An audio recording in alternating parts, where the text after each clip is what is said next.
Assalamualaikum warahmatullahi wabarakatuh. Perkenalkan, nama saya Muhammad Raihan dari jurusan Ilmu Hukum. Video kali ini saya akan membahas soal UTS Ilmu Negara. Pertanyaan pertama, sebutkanlah istilah ilmu negara dalam berbagai bahasa. Pada awalnya istilah ilmu negara diambil dari istilah bahasa Belanda, yaitu Staatsleer. Kemudian istilah bahasa Jermannya yaitu Staatslehre, dan dalam bahasa Inggris disebut Theory of State atau The General Theory of State atau Political Theory, sedangkan dalam bahasa Perancis dinamakan Théorie d'État. Soal kedua, jelaskanlah definisi negara menurut para ahli. Ahli yang pertama yaitu Roger Hasseltau dalam bukunya An Introduction to Politics tahun 1951. Soltau menyebutkan negara adalah agen atau kewenangan yang mengatur atau mengendalikan persoalan-persoalan bersama atas nama masyarakat. Yang kedua yaitu Harold Jelaski. Menurut Lasky, dalam The State in Theory and Practice pada tahun 1947, negara adalah suatu masyarakat yang diintegrasikan karena mempunyai wewenang yang bersifat memaksa. Yang ketiga, menurut Max Weber, sosiologi Max Weber mengartikan negara adalah suatu masyarakat yang memonopoli penggunaan kekerasan fisik yang sah dalam suatu wilayah.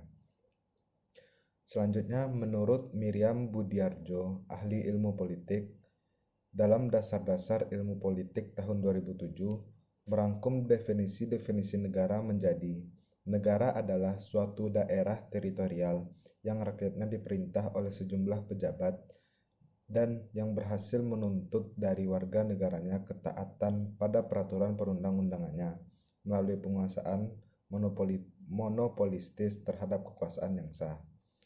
Pertanyaan ketiga, jelaskanlah mengapa harus ada negara. Ada dua alasan besar mengapa harus adanya suatu negara. Yang pertama, karena negara dibutuhkan untuk menampung sekian banyak orang, yang kemudian akan melebur menjadi satu dalam negara tersebut, meskipun berbeda-beda. Yang kedua yaitu, karena negara merupakan syarat untuk membangun suatu sistem pemerintahan yang mengatur makhluk sosial, serta berpartisipasi untuk membangun sebuah negara. Pertanyaan keempat, mengapa George Jelinek disebut sebagai Bapak Ilmu Negara? Alasannya karena istilah ilmu negara berasal dari bahasa Belanda Staatsleer, yang diambil dari istilah bahasa Jerman Staatslehre, hasil dari penyelidikan dari seorang sarjana Jerman bernama George Jelinek dalam bukunya Allgemeine Staatslehre. Itulah sebabnya mengapa George Jelinek dianggap sebagai Bapak Ilmu Negara.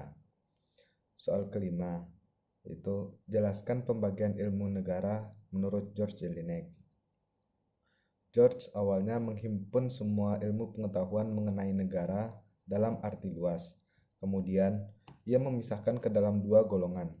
Yang pertama, golongan ilmu pengetahuan yang menekankan pada negara sebagai objeknya, yaitu hukum tata negara, hukum administrasi negara, dan hukum antar negara.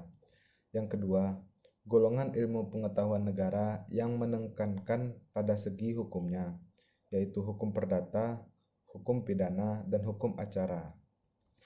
Dalam sistematika Jelinek, Staatswissenschaft dalam arti sempit dibagi dalam tiga golongan ilmu pengetahuan, yaitu pertama, Bescherbende Staatswissenschaft atau Staatskunde. Yang kedua, Theoretische Staatswissenschaft atau Staatslehre. Yang ketiga, Praktische Staatswissenschaft. Selanjutnya, George Jelinek membagi Staatslehre ke dalam dua ilmu pengetahuan, yaitu Allgemeine Staatslehre mengenai negara sebagai pengertian umum atau genus, dan yang kedua Besonderer Staatslehre mengenai negara sebagai pengertian khusus. Soal keenam, jelaskan hubungan antara yang pertama ilmu negara dengan ilmu politik, yang kedua ilmu negara dengan hukum tata negara.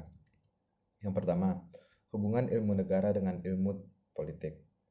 Ilmu negara merupakan ilmu yang bersifat teoritis, bebas nilai, artinya tidak mengadakan penilaian terhadap objek yang diselidiki. Sedangkan ilmu politik adalah ilmu yang bersifat praktis, mengadakan kritik dan penilaian terhadap objek yang dipelajari. Yang kedua, ilmu negara memandang negara dalam segi statisnya, artinya mempelajari negara dalam keadaan diam, yakni mengadakan penyelidikan terbatas pada kegiatan hanya mendeskripsikan lembaga-lembaga negara sebagai institusi politik. Sedangkan ilmu politik bersifat dinamis karena berusaha mengadakan analisis atas peristiwa yang berkaitan dengan kekuasaan. Yang kedua, hubungan ilmu negara dengan hukum tata negara. Keduanya mempunyai hubungan yang sangat dekat, di mana ilmu negara mempelajari, pertama, negara dalam pengertian abstrak, artinya tidak terikat waktu dan tempat. Yang kedua, ilmu negara mempelajari konsep-konsep dan teori-teori mengenai negara serta hakikat negara. Sedangkan hukum tata negara mempelajari hal-hal yang berkaitan dengan, pertama, negara dalam keadaan konkret, artinya negara yang sudah terikat waktu dan tempat.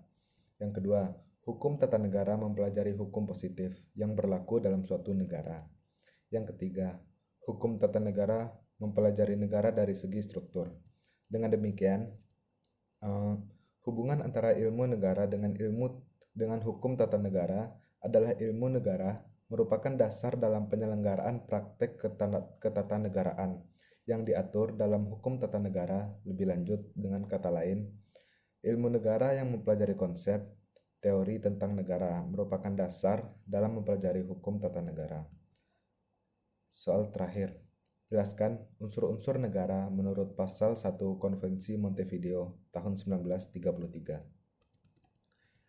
Terdapat 5 unsur berdasarkan unsur-unsur suatu negara menurut Konvensi Montevideo. Yang pertama, penghuni, penduduk atau rakyat.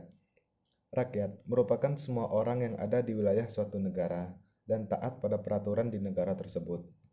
Berdasarkan hal tersebut, keberadaan rakyat merupakan unsur penting bagi terbentuknya sebuah negara. Rakyat sendiri dikategorikan menjadi penduduk dan bukan penduduk serta warga negara dan bukan warga negara. Penjelasannya, penduduk merupakan orang-orang yang berdomisili atau menetap dalam suatu negara.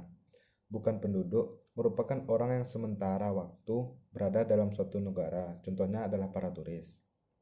Warga negara merupakan orang-orang yang berdasarkan hukum menjadi anggota suatu negara. Bukan warga negara ialah orang-orang yang berada dalam suatu negara, tapi secara hukum tidak menjadi anggota negara yang bersangkutan. Yang kedua adalah wilayah. Unsur wilayah adalah hal yang amat penting untuk menunjang pembentukan suatu negara. Tanpa adanya wilayah, mustahil sebuah negara bisa terbentuk. Wilayah inilah yang akan ditempati oleh rakyat dalam penyelenggaraan pemerintahan. Wilayah suatu negara merupakan kesatuan ruang yang meliputi daratan, lautan, udara, dan wilayah ekstrateritorial. Yang selanjutnya, yang ketiga adalah kekuasaan tertinggi atau pemerintah yang berdaulat. Kekuasaan tertinggi atau pemerintah yang berdaulat dapat diartikan sebagai suatu pemerintah yang mempunyai kekuasaan tertinggi untuk mengamankan, mempertahankan, mengatur, dan melancarkan tata cara penyelenggaraan pemerintahan negara secara penuh. Adapun sifat-sifat kedaulatan terbagi atas 4 sifat, yaitu yang pertama, permanen. Yang bersifat kedaulatan itu tetap dimiliki negara itu selama tetap ada, bahkan sekalipun terjadi perubahan organisasi. Yang kedua, tidak terbatas atau mutlak. Yang berarti kedaulatan negara tidak terbatasi oleh siapapun, sebab jika dibatasi, maka negara tersebut tidak berdaulat atau tidak memiliki kekuasaan. Yang ketiga, bulat atau tidak dibagi-bagi. Yang berarti kedaulatan itu adalah satu-satunya kekuasaan tertinggi dalam sebuah negara dan tidak bisa dibagi-bagi sehingga mesti ada satu kedaulatan dalam suatu negara. Yang keempat, asli. Berarti kedaulatan tersebut tidak berasal dari sebuah kekuasaan yang lebih tinggi, akan tetapi itu asli dari negara sendiri. Unsur yang keempat, kesanggupan untuk berhubungan dengan negara lain. Kesanggupan untuk berhubungan dengan negara lain, yaitu ketika negara itu mampu melakukan hubungan-hubungan dengan negara lain dalam bidang ekonomi, pendidikan, politik, kebudayaan, dan lain sebagainya. Unsur deklaratif terbentuknya suatu negara. Unsur deklaratif merupakan unsur tambahan dalam terbentuknya suatu negara, karena jika unsur konstitutif yang 4 tadi sudah terpenuhi, maka suatu negara bisa tidak memerlukan unsur deklaratif.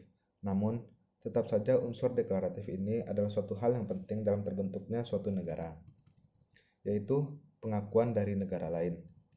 Adanya pengakuan dari negara lain merupakan bukti sah hadirnya atau terbentuknya negara dan berhak untuk terhindar dari ancaman dan campur tangan negara lain. Kemudian, untuk memperoleh pengakuan dari negara-negara lain, maka sebuah negara perlu menjalin hubungan dengan negara lain dalam berbagai bidang, misalnya dalam bidang ekonomi, politik, budaya, sosial, dan pertahanan keamanan. Adapun macam-macam bentuk pengakuan dari negara lain antara lain sebagai berikut. Yang pertama adalah pengakuan de facto, yang berarti diakui secara nyata bahwa negara tersebut telah diakui karena memiliki unsur-unsur negara seperti ada pemimpin, rakyat, dan wilayahnya. Misalnya, secara de facto, Indonesia merdeka pada tanggal 17 Agustus 1945. Yang kedua, pengakuan de jure, yang berarti pengakuan negara lain terhadap suatu negara menurut hukum internasional. Dengan pengakuan secara de jure, negara yang baru dibentuk atau baru merdeka itu memiliki hak-hak dan kewajiban sebagai anggota masyarakat dalam skala internasional. Pengakuan negara lain secara de jure, Bangsa Indonesia dimulai sejak 18 Agustus 1945 pada saat disahkannya Undang-Undang Dasar 1945, terpilihnya Presiden dan Wakil Presiden, serta dilantiknya lembaga legislatif atau KMIP sebelum terbentuknya MPR dan DPR. Mungkin sekian dari saya. Apabila ada salah kata, mohon maaf. Assalamualaikum warahmatullahi wabarakatuh.